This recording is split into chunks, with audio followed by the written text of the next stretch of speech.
এই ম্যাথগুলো যদি তুমি একটা করতে পারো, বাকিগুলো সব এমনিতেই তুমি পারো। এই অঙ্ক পরীক্ষাতে 100% থাকবেই। তোমরা জানো যে তোমাদের পরীক্ষার ডেট দিয়ে দিয়েছে অলরেডি। এটা হচ্ছে জানুয়ারি মাসের 4 তারিখ। আসসালামু আলাইকুম রহমতুল্লাহি ওয়া বারাকাতুহু। কি অবস্থা, তোমাদের কি খবর সব? আশা করি তোমরা সবাই আল্লাহর রহমতে ভালোই আছো। তো তোমরা জানো যে তোমাদের পরীক্ষার ডেট দিয়ে দিয়েছে অলরেডি। এটা হচ্ছে জানুয়ারি মাসের 4 তারিখে। তো এই অল্প সময় তোমরা যে পেলে এবার, তো এই সময়টাকে ভালো মতো করে ইউটিলাইজ করা সম্ভব অনেকের জন্যই হয়নি, আমি জানি। কিন্তু যে সময়টা বর্তমান থেকে আছে, ভবিষ্যতে যে টাইমটুকু এখনো আছে, পরীক্ষার মাঝে কিছু ছুটি আছে, সব মিলাই তুমি এমনভাবে একটা প্ল্যানিং করো যে প্ল্যানিংগুলোর মাধ্যমে খুব সহজেই তুমি ভালো রেজাল্ট করতে পারো। তো এই ভালো রেজাল্ট করার জন্য আমাদের কিছু গুরুত্বপূর্ণ ট্রিক্স খাটায় কিছু কাজ করতে হবে। যেমন আজকে আমরা গুরুত্বপূর্ণ একটা টপিকস আলোচনা করব। সেরকম এই ধরনের প্রশ্ন পরীক্ষা একটা থাকেই, সেটা কি? বেসিক ইলেকট্রিসিটি, তাই না? আজকে আলোচনা করবো যে টপিকসটা, সেটা হচ্ছে বেসিক ইলেকট্রিসিটির দ্বিতীয় অধ্যায়ের যে ম্যাথগুলো আছে না, এই ম্যাথগুলো নিয়ে একটু আলোচনা করব। তো এই ম্যাথগুলো যদি তুমি একটা করতে পারো, বাকিগুলো সব এমনিতেই তুমি পারবে। সুতরাং আমি কথা না বাড়িয়ে সরাসরি ম্যাথটাতে চলে যাচ্ছি। দেখো, এই অঙ্ক পরীক্ষাতে 100% কিন্তু থাকবেই, শুধুমাত্র পরীক্ষায় মান চেঞ্জ করলে করতে পারে। কি বলছে দেখো, 100 বর্গ মিলিমিটার প্রস্থচ্ছেদ। তুমি ফিজিক্সের অঙ্কের মতো এখানে একটা দাগ দিয়ে দাও এভাবে সুন্দর করে। তুমি লিখবা প্রস্থচ্ছেদ। দেখো দেওয়া আছে 100 বর্গ মিটার। কি দেওয়া আছে বলো তো? দেওয়া আছে 100 বর্গ মিলিমিটার প্রস্থচ্ছেদ। এখন তোমার জানতে হবে প্রস্থচ্ছেদ কথার অর্থ কি। প্রস্থচ্ছেদ কথার অর্থ হচ্ছে ক্ষেত্রফল। তার মানে তুমি লিখবা এখানে দেওয়া আছে, দেওয়া আছে কি মান দেওয়া আছে দেখো, বা এখানে লিখবা, এখানে, হ্যাঁ, যেখানে একটা লিখবা।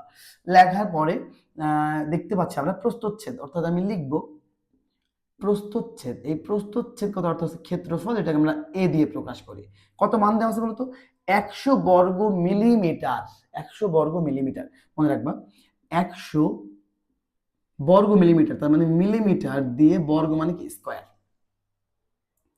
এই মিলিমিটারের এম যদি উঠে তাহলে এই জায়গাতে কিন্তু 100 ইন্টু 10^6 m² লিখতে হবে।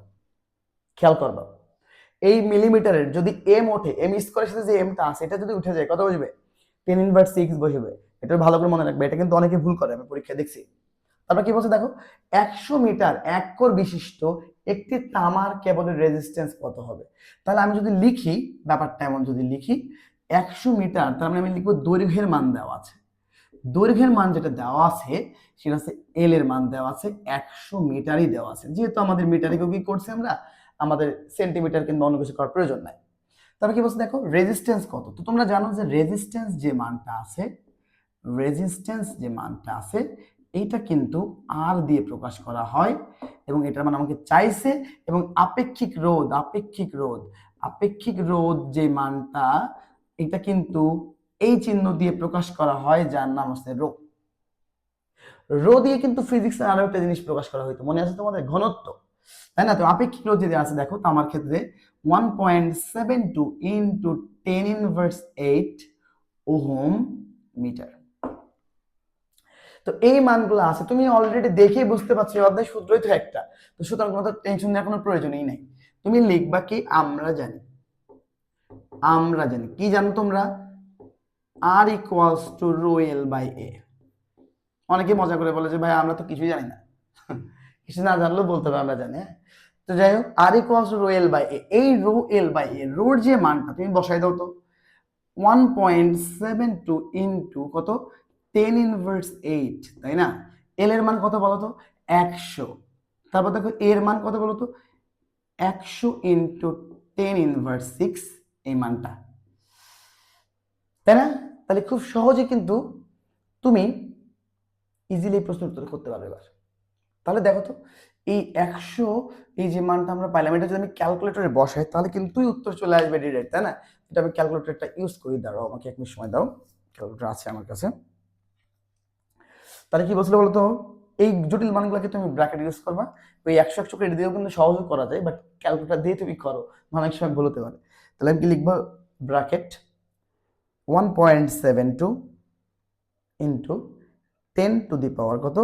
-8, ঠিক আছে, ব্র্যাকেট ক্লোজ, ইন্টু 100 সমান সমান চাপ দাও, ভাগ ব্র্যাকেট 100 ইন্টু 10 টু দি পাওয়ার কত বলো তো -6, তাই না?